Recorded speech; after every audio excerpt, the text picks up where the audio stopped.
Everyone, welcome back to another episode of the How To Property podcast. This week, I am super excited to have Andrew from Wheelhouse with me. Andrew is an expert in data analytics. He is an expert in short-term rentals, an expert hotelier. He's basically an expert in a lot of things. So all the way over from San Francisco, I am super, super excited to have Andrew on board today. And for anybody that is in the short-term rental space, service accommodation, holiday furnished lets, you name it, whatever you want to call it, you want to listen up today because we're going to share some insights into how to drive more profit into your business. That's exactly what Andrew's company does. And I love talking to Andrew, and I love to just see what goes on in his mind. You can kind of see the cogs working in his head as he's trying to do things, which is amazing. But Andrew, first and foremost, thanks for coming on board, buddy. Super excited to be here, Ryan. Looking forward to all the fun topics we could potentially cover today and sharing more about hopefully how to help people earn more revenue, make more money. So let's just sort of wind the clock back a bit and give people a bit of an insight into, who is actually speaking. So you have done a lot of things. You built out a lot of platforms that a lot of the listeners will maybe even use right now. And then you've kind of broken away and done your own thing amongst many other things. So do you want to just give us a bit of a history, background, and kind of just set the scene a bit? Sure thing. So I've been in and around the short-term rental space for the better part of a decade, right? So I actually built my first business, was not in the short-term rental space, but I paid for it by renting out my room on Airbnb, and I kind of got addicted / excited about it way back then, right? Years ago in San Francisco. I see the short-term rental space. The reason I am still excited about it a decade later is I see the short-term rental space as a space where there's essentially zero barrier to entry, right? Any individual with an opinion and a cell phone can set up a business almost instantly. I see it as the greatest unlocking in the history of hospitality. So I think that's a really interesting aspect of it. I see it as a convergence of real estate and accommodation. So there's all these big thematic things that make this space incredibly interesting for me. Professionally in the space, I built 3 companies, started Beyond Pricing, was CEO of Beyond Pricing, was kind of the first dynamic pricing tool to come into space. I left that to found both Lyric and Wheelhouse. So Lyric is, maybe a better way to put it is we were a premier operator. Pre-COVID, we had 25 buildings across the US. We were all running them as it was a corporate short-term rental offering. So think of Airbnb, but for professionals. And we were, our largest investor was Airbnb. We actually raised quite a bit of capital from a lot of great real estate investors, Airbnb and others, to build out this corporate travel brand. Not the best place to be when COVID hit. So we actually shut that down, or at least moved out of every single building. And what I do today is something we've actually been working on in conjunction with Lyric for 6 years is we build Wheelhouse. And Wheelhouse is a revenue management platform. We power really deep, it's a deep data and analytics platform that helps individuals link their properties to us and earn more revenue. And our specialty is understanding what is the unique value of any individual property, and therefore what is the right pricing strategy to apply to that property to earn more revenue. Yeah, super. And I don't really want to go into the COVID stories because I'm quite sick of them. We're having a little chat. Offline about we're ready and we're done and we just want to crack on as normal. So there's been a lot of people have just wound things down during COVID and moved on. And I know we've spoken before about that, and that was the right decision for you at the time. And as obviously you did that, which is great. Wheelhouse, I do want to talk about because we've been speaking about this a lot.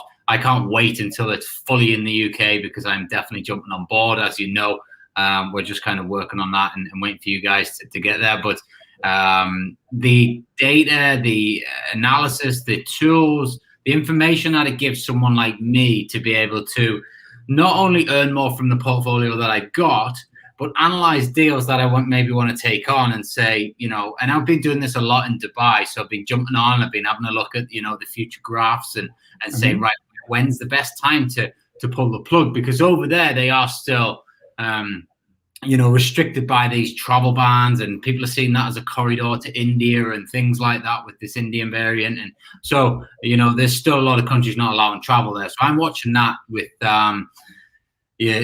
big eyes and really watching what's going on and analyzing the data. So Wheelhouse, how does it work behind the scenes? Like, let's just paint the picture to people and let them understand fully how powerful a tool it can be. Sure. So I think there's a bunch of ways to describe what goes on behind the machine. And like Ryan, we could talk for a couple hours about this. Probably. I mean, there's a blog post that's kind of it's written by our data science team. It's a 30-minute read, literally. And we'll talk about all the different things that go into understanding every single unique home, but we'll keep it a little more simple than that. So what Wheelhouse says, again, is the goal is to figure out the value of every single unique property. And we do that both by Wheelhouse analyzes a whole bunch of data to understand kind of price signal, booking signal near you, and to figure out kind of what is your home worth on any given day, right? And again, the price signal is how are other similar properties near you selling? That's kind of a rough way to explain it. And the booking signal is like, okay, well, who cares what people are charging? What's the market actually paying? Right? And when, if we're looking far in the future, if near you there are 50 properties that might be quote unquote similar to you, and you're always the first one to book, well, that obviously tells us a lot about when every option is available, people always choose you.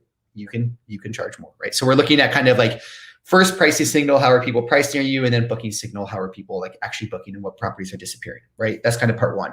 And Wheelhouse's specialty is turning all those kind of those price signals and those booking signals into data that you can use to automate your pricing. On top of that, we recognize that every host, owner, property manager, et cetera, has their own strategy. So Wheelhouse makes it super easy to come in and modify our recommendations, right? And you can modify everything from saying, I want to take more risk on this property, and I kind of want to dial up how aggressive I'm being with my pricing strategy. Or you might say, hey, I want to take a little bit more risk in the summertime because I'm really bullish on how the COVID recovery is going to drive my market, even though the full booking signal isn't there yet. I'm betting that my market's going to go crazy because I've got some intuition. Or you might say, hey, it's really important for me to be conservative this winter. I just need to save up 3,000 pounds or dollars or whatever it is to do some repairs on my place. So, whatever it is, whatever strategy you want to employ, Wheelhouse has to be able to combine really good data and analytics that helps you make better decisions with the ability to automate those decisions and kind of customize those decisions in the way that you want to do for your own business, right? So we can talk about the data piece or the software piece. They're both really actually critical to the success and revenue side. Yeah, I think, I probably still don't fully understand where the data actually comes from, but I imagine there's millions of pieces of data passing through your system probably on a daily basis.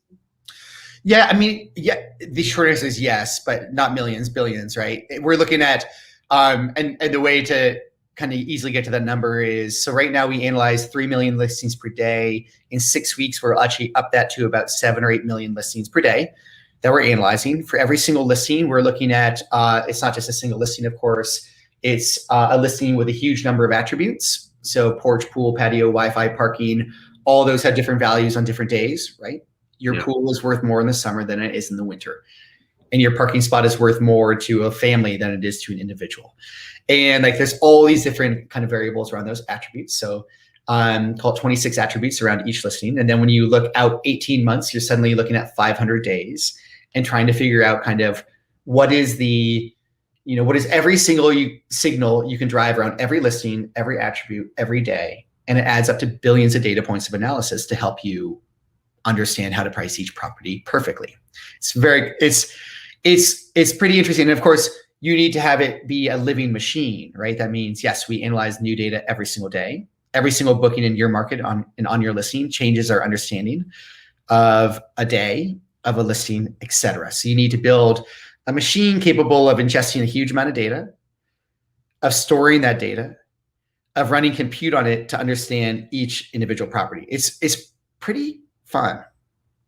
But it really isn't millions, it's billions of data points, and it's hotel signals, and it's short-term rental signals from marketplaces and channel managers and PMSs and connected listings, and all training up a machine, right?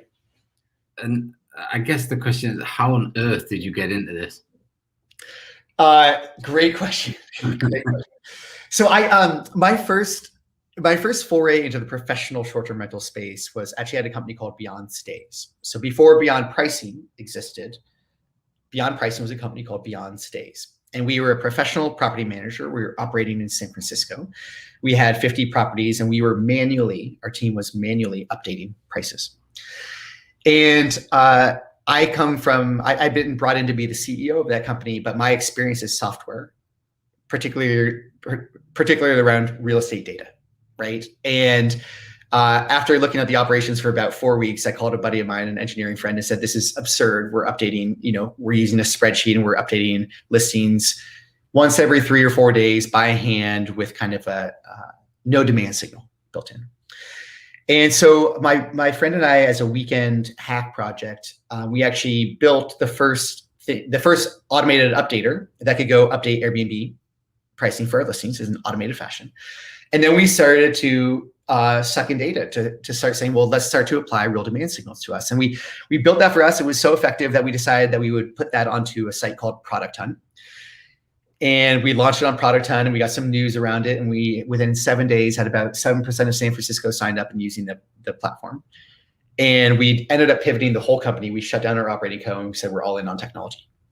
And so that is the short version of how I got here. But I think I just became, so the reason we decided to not just build it for ourselves, but to share it with everyone was because it's such an interesting problem to solve. And I know to the outside world, we look like we do something called dynamic pricing, an aspect of revenue management.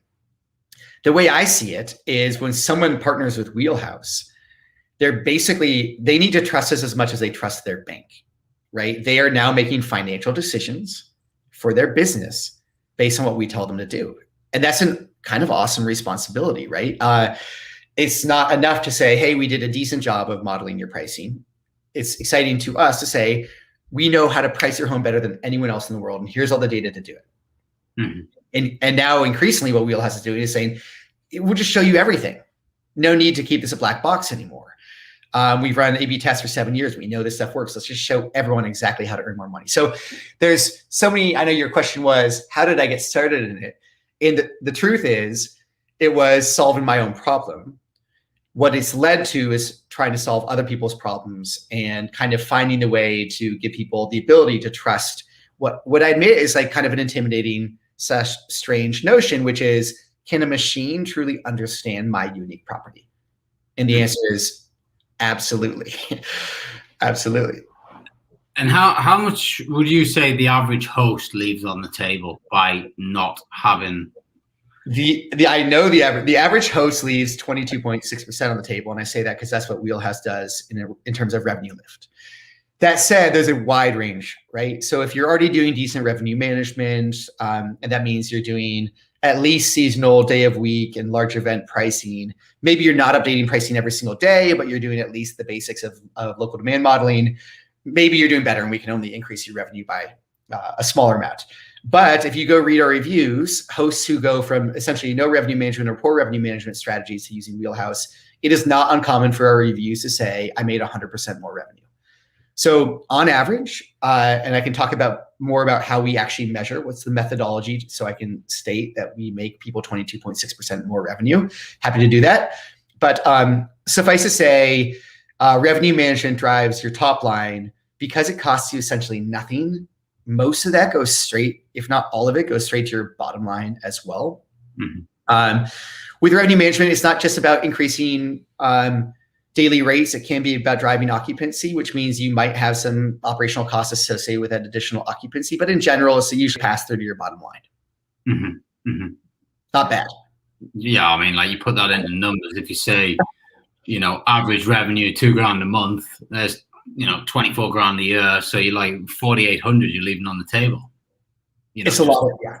Basic maths, it's a lot of money, and it can make a big difference to turning your business from doing okay to doing great. And then obviously with that extra cash, you can get more units and repeat the process and do more and more and more of that. And, it strikes me as amazing how many hosts I do meet and speak to, how many entrepreneurs that are in this game who will just go, sign up for a dynamic pricing tool, plug it in, and then they think that's that, and just kind of sit back and just wait and then not actively, and I say it all the time, like the data is only as good as how you use it. You've still got to understand how to push your markets, how to tweak things, still be on top of it. It's just kind of a supporting tool in your business, you know, a KPI sort of checker. And as you say, it gives you that automation, fail-safe automation, but I still think you need to be checking in on the data and just saying, you know, have they got it right? Have they got my property right? And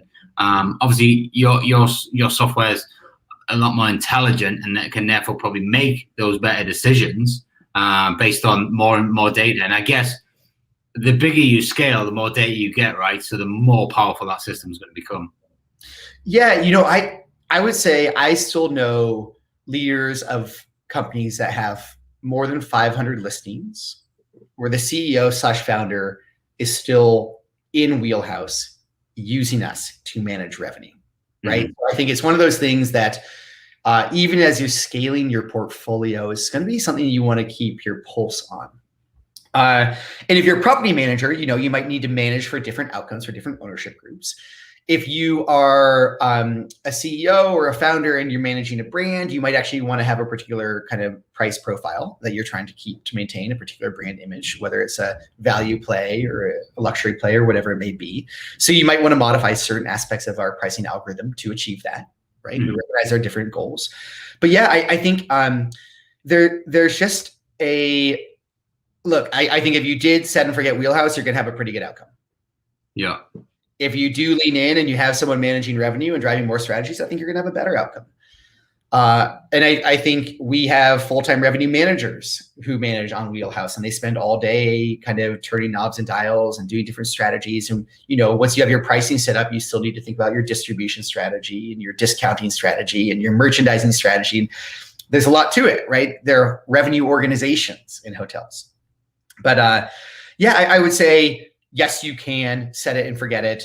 I would recommend, because it's fun to, you know, drive great business outcomes through your own decision making.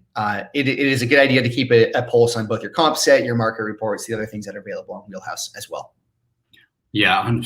Do you want to just dive into the comp sets? Because I think that's a really, really important tool and something that, you know, is really powerful with the software.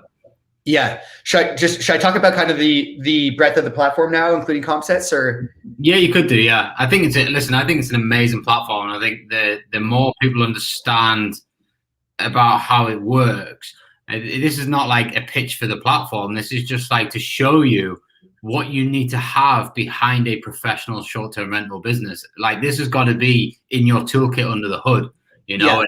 And you have to be doing these things, whether it's with your software or whether it's just with your own checks and your own, you know, balances with other databases coming in. You have to be doing this sort of stuff to get the best results out of your properties. Yeah. So we'll dive into comp sets and why they're so important. So first of all, what a comp set is, or what benchmarking is it's a way for you to find the right listings for you to compare your property against. And you really want to understand their revenue profile, which is a combination of how occupied are they and what's known as ADR, their average daily rate. How much are they charging? How much are they making, right? Now, in the hotel space, comp set is everything. It's everything, right? If a property says, hey, I did $100,000 last month, that could be great. It could be terrible. What I need to know is, what did your nearest competitors do? And how similar are they to you? So in the hotel space, there's an entire company, Smith Travel Research, that is the gold standard of, you know, every major hotel uses them to understand how are they performing against their competitive set. And in hospitality, again, everything is relative. I can't know anything about your business in full until I know how your competitive set is doing. In the short-term rental space, what makes the competitive set harder, and therefore is different than the hotel spaces, every single property is unique, or most of them, right? About 98% of properties in the true short-term rental space are truly unique. And then you see some people starting to build out similar portfolios of supply, but it's still a de minimis amount of the total inventory type. Well, the short-term rental space, every space is unique, and you are competing against a broader swath of competitors, right? So if you're a two-bedroom, your two-bedroom is competing against, of course, other two-bedroom places. But you're probably competing against four-bedroom places as well. And that's because if two couples come to your market, they might be looking for a two-bedroom. And if 4 people are looking, they're all single people, they might all look for their own bedrooms, right? So your 2 bedrooms actually competing against 4 bedrooms, and you're competing against studios that might have a sleeper sofa pull out, right? So you already have a broader set of quote unquote competitors that you need to look at. And also the way people shop for short-term rental supply is a lot different than how they shop for hotels, right? You might be competing with, if you have a pool, you're probably competing with a lot more people who have a pool near you. And if you have a heated pool, you might be only competing against people who have a heated pool near you, because people are starting to search by these various attributes. So defining a comp set in the short-term rental space is a lot harder. Now, the way Wheelhouse does it, and the way I would recommend doing it is we'll basically show all the properties near you on a map, and we'll make recommendations about who should be in your competitive set. And usually it's going to be people who are, if a property is closer to you, it's more likely to be in your comp set, obvious. If a property is more similar to you, it's more likely to be in your comp set. So yes, as a 2-bedroom, you're more likely to compete against a 2-bedroom, even though 4s and studios could be in your comp set. But then the most important thing is who has similar booking patterns to you. If there's a property near you that always kind of has the same bookings, average length of stay, their weekends fill up at about the same time, etc., those are properties that we can discern, not perfectly, but that our machine can discern and say, these are likely competitors for you because the same type of travelers are choosing these properties. So Wheelhouse will make a recommendation around who your competitive set is based on proximity, similarity, and booking patterns. But then additionally on Wheelhouse, you can come in and you can create all your own comp sets as well. So you can say, hey, I want to create an aspirational comp set. These are the properties I hope to be competing against, even though I'm not quite there. Yeah. And you might create a comp set that you're competing against on the high season or low season or weekends or weekdays. We see a bunch of different things. But within that comp set, once you gather the group of properties around your listing that help you kind of understand how a property near you could do, what I would highly recommend is go find the person who's doing the best. And maybe you want to find the person who's doing the best on weekends, or maybe you want to find the person who's driving occupancy the best, or maybe you just want to find the person who has the highest nightly rate for a big event or something like that, and go study them. See how they're merchandising. What is their copy? What is their messaging? What is their title? What's the first image they show? Yeah. You know, in the short-term rental space, you're selling a narrative, which means usually if in the wintertime, you want to sell a picture of a fireplace and a hot tub. In the summertime, you want to share a picture of a pool, and you want to have that picture first, right? Or second. You want to have a picture of your barbecue in the summer. So, you know, there's a lot of things you can do, and your comp set helps you identify the right competitors near you from whom you can learn to drive better business outcomes. I know that was a lot. Too much, Ryan? No, it's absolutely perfect. It's absolutely, you know, it's gold dust, because people, a lot of hosts will not even consider analyzing somebody else's property, or not even consider analyzing, okay, well, they're doing well, or they are where I want to be, you know, so how do I get there? You know, I see it time and time again, like really poor descriptions, really poor photographs. Photographs never changing, you know, and even just little things like that, they're the basics. But what we're talking about here is digging a bit further and saying, okay, well, let's not just take a broad view. Let's actually look at who we're competing against. Because if we can outdo our competition, then we increase our occupancy, we increase our rates, we make more money. And you know, and that's what it's about. And I think time and time again, you know, yeah, you can jump on Airbnb or Google Maps or whatever it might be and have a look at prices, but you'll get dragged into hotel pricing. You'll get dragged into, you know, a lot of irrelevant prices that you might think, oh, well, they're at that, so I need to be at that, when really they're not competing against yourself, you know? So yeah. I think it's an amazing tool. I really do. And you know, the first time you told me about it, I thought it was amazing, and I still do. So really, real powerful stuff. But ultimately, someone has to go in and analyze that, right? And someone has to make those decisions based on that comp set and decide, is that comp set right for me? And you know, you touched base on it before about the CEOs of you know, huge portfolios still running their revenue management side of things, and it is so important not to take your pulse off that. I've actually been guilty of that in the past. And you do see the effects of it, you know. But when you've got your finger on the pulse and you're checking it, I do a bi-weekly check, so twice a week. Try to drive weekly bookings for nights we haven't got filled, drive weekends, and then I'll also have just a little spot check in there, and you know, make sure everything looks good and that we haven't missed anything. And you know, that is part of the role. And I think if you're on top of things like that, you do get the maximum revenue that the market's offering for your property at that time. It is. Can I add one more thing to you, Ryan? Sure. There's a the reason Wheelhouse doesn't just automate everything, and the reason I wouldn't just say automate everything, is one thing we will not set for owners is their minimum length of stay. But we do have what is known as a dynamic minimum length of stay tool. And it's part of our revenue management, it's part of our dynamic pricing system. But especially right now, and we will dip into COVID for a second, just because in so many markets, the length of stay has actually increased.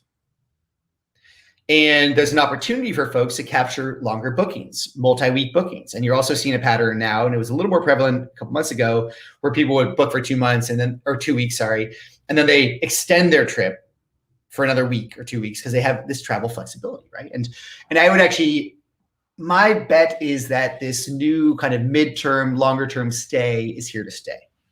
I think it's going to be a thing.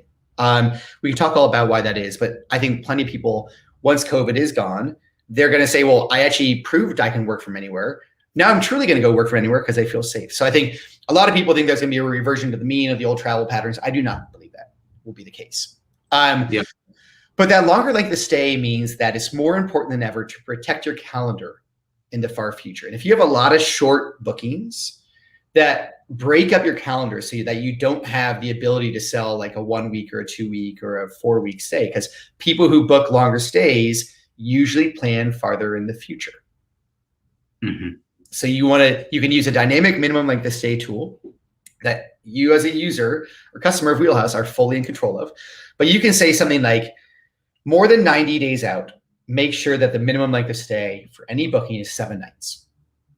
Okay? And you can kind of make sure that if anyone's kind of like your calendar is safe, and that once it hits 90 days, once the stay date's 90 days out, if you haven't booked, drop that minimum length of stay to 5 nights until 60 nights out, and then drop it to 2 nights or 3 nights, whatever you want to do. But you can have this dynamic minimum length of stay policy that Wheelhouse will not automate, but you can leverage the data that's on your market report, the data that's in your comp set, to come in and set the right minimum length of stay strategy. And that's just one of the decisions that it's not really a pricing decision, it's an operations decision, right? And that's why great revenue managers will say, not just, yeah, I'm going to set it and forget it, but I'm also going to come in and I'm going to set the parameters for which an automated pricing engine can really execute. Yeah, no, it's just it's magic for hosts. People that are serious, it really is a game changer. The last things I want to kind of touch on is the what I've found a lot of value in just playing around with the tool is the future.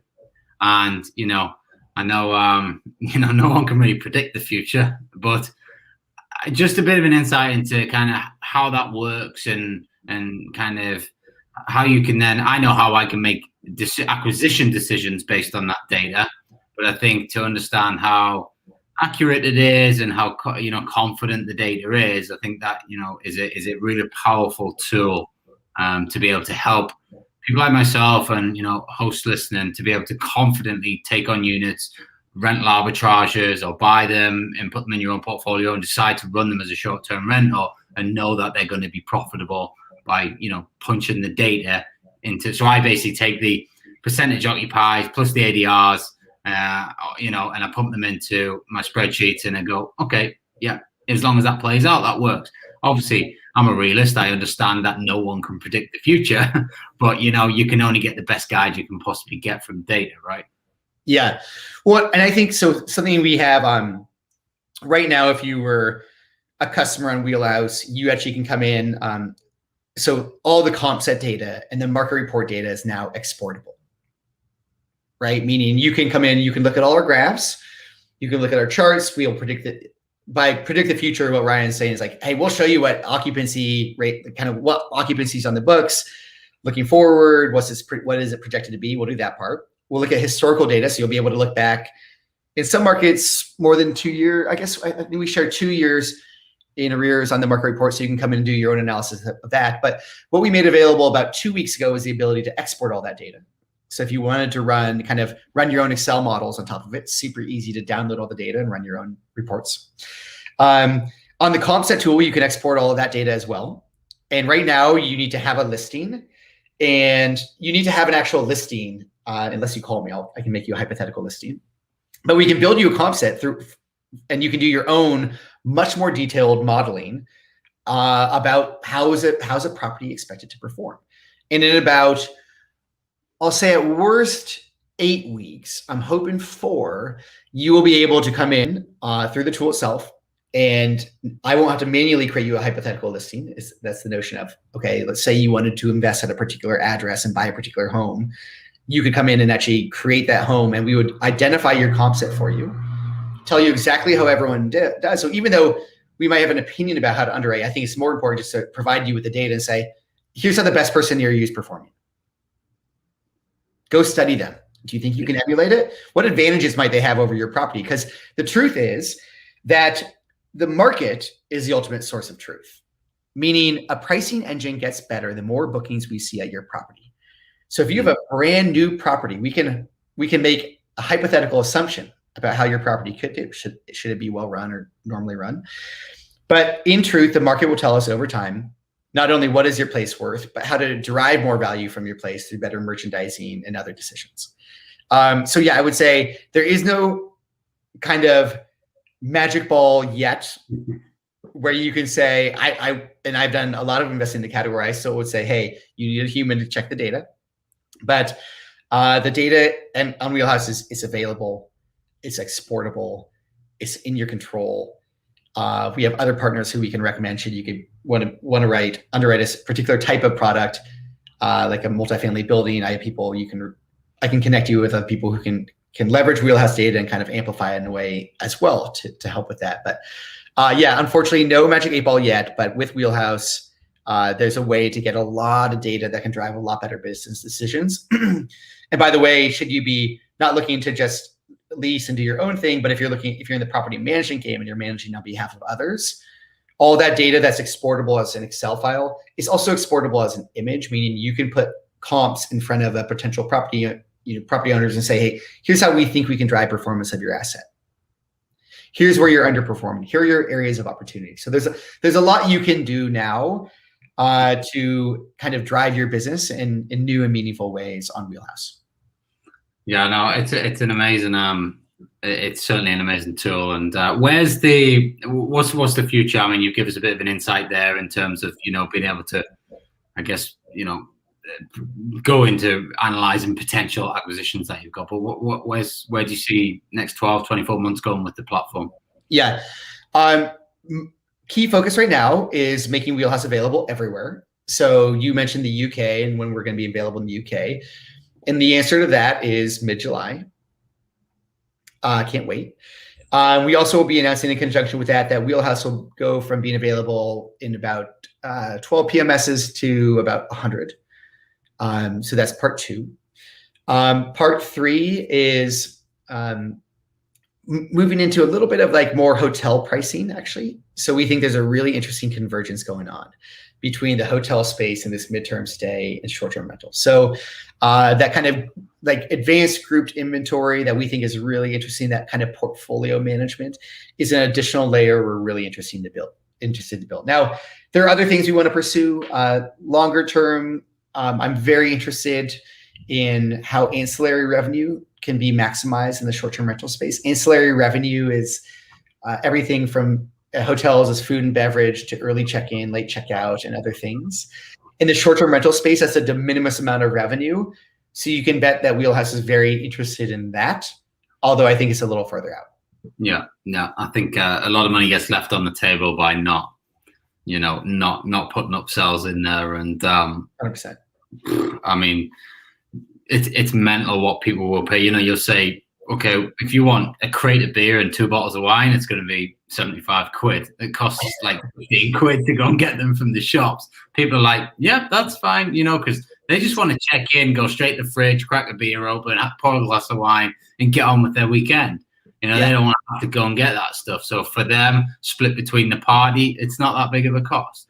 For you, huge profit margin, but so many people don't focus on those upsells, and something that we're working really hard on at the minute, and we'll continue to push harder. And I just it would be great if I know Vinny is working on it as well at Uplisting about creating an upsell part of the software, which I think is amazing when that's rolled out. In the meantime, we're having to do our own little version of it, but it works, you know, and it makes it easy for the girls. So no, incredible. I love the space. You love the space, and you know, it is a great space because you know we're all connecting, we're all doing different things, but we can all link and help each other, and that's why you know I wanted you on, and that's why I'm keen to you know work with you over the next few years as well, and same with Vinny, and you know I think everyone's kind of putting all their bits and pieces together to just make it as great as possible. Chris, you know, marching down the sort of accreditation and the trust certificate, you know, and then we've got Mark with the websites, and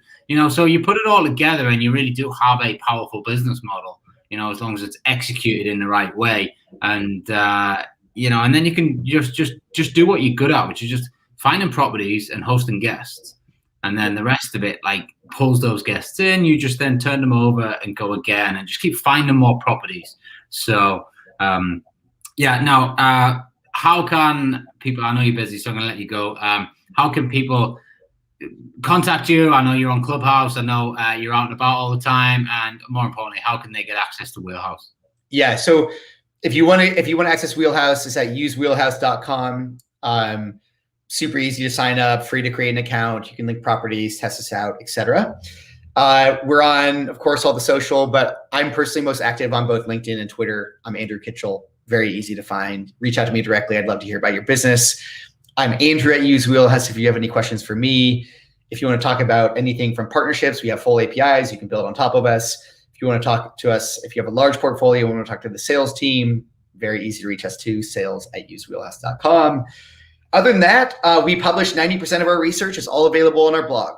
And I'd love for people to go understand, like, whether you use our pricing or not, it's great to think about pricing strategies for you. I would beg people to employ at least a seasonal, day of week, and local event pricing strategy. You're going to earn more money. You're going to drive business results. You're going to have a lot of fun. So that's all. Super duper. Thanks a million, Andrew. You know, I can't thank you enough for coming on. I'm sure the listeners have got huge value. If you have, please don't forget to leave us a review on the podcast. It really goes a long way to making us want to do more of these and getting people like Andrew back on in 12 months from now and find out what's the next step. Maybe he has got the magic 8 ball by then and he can't predict the future. Right. Let's hope. Cheers, buddy. Thank you. Thank you, Ryan.